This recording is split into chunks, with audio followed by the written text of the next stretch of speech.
বিএনপির জাতীয় নির্বাহী কমিটির সদস্য কুষ্টিয়া ২ মিরপুর ভেড়ামারা আসনের মনোনীত সংসদ সদস্য প্রার্থী সুপ্রিম কোর্টের সিনিয়র আইনজীবী ব্যারিস্টার রাগিব রৌফ চৌধুরী বলেছেন, বিএনপি কমিশন গঠন করে শিক্ষা ক্ষেত্রে সকল সমস্যার সমাধান করবে।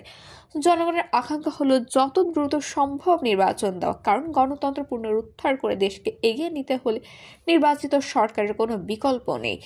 এ সময় বেগম খালেদা জিয়ার চিকিৎসা সম্পর্কে তিনি বলেন, দেশের চিকিৎসকরা বেগম খালেদা জিয়াকে দ্রুত সুস্থ করার চেষ্টা করছে। খালেদা জিয়াকে বিদেশে নেওয়ারও চিন্তা করা হচ্ছে। আপোষ না করার ফ্যাসিস্ট সরকারের মিথ্যা মামলা, পুরাতন জরাজীর্ণ স্যাঁতসেঁতে কারাগারে বছরের পর বছর রাখার কারণে তিনি এত অসুস্থ হয়ে আছেন। শনিবার বিকাল ৫টায় মিরপুর পাইলট উচ্চ বিদ্যালয় মাঠে ছাত্রদল আয়োজিত তারেক রহমানের ৩১ দফা বাস্তবায়নে ছাত্র সমাবেশের সাংবাদিকদের প্রশ্নের জবাবে তিনি এসব কথা বলেন।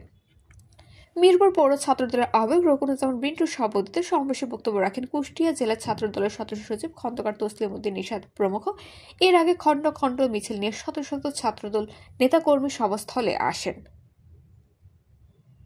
যে ৩১ দফা সংস্কার কর্মসূচি তার প্রত্যেকটি বাস্তবায়ন করার জন্য দেশনায়ক তারেক রহমান এবং বিএনপি সচেষ্ট থাকবে বলে আমি বিশ্বাস করি।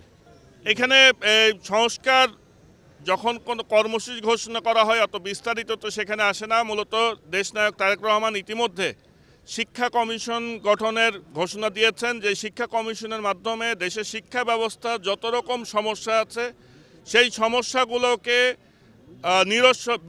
সেগুলো নিরূপণ করে বের করে সেগুলোর সমাধানের বিষয়ে বিএনপি এবং দেশনায়ক তারেক রহমান সচেষ্ট থাকবেন বলে আমি মনে করি।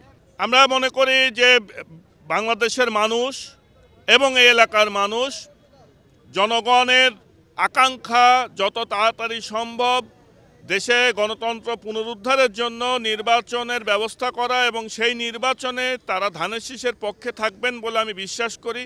কারণ যে কোনো প্রক্রিয়ায় এলাকার উন্নয়ন এবং যে কোনো ধরনের সমস্যা সমাধানের করতে নির্বাচিত সরকারের কোনো বিকল্প নাই বলে আমার মনে করা হয়।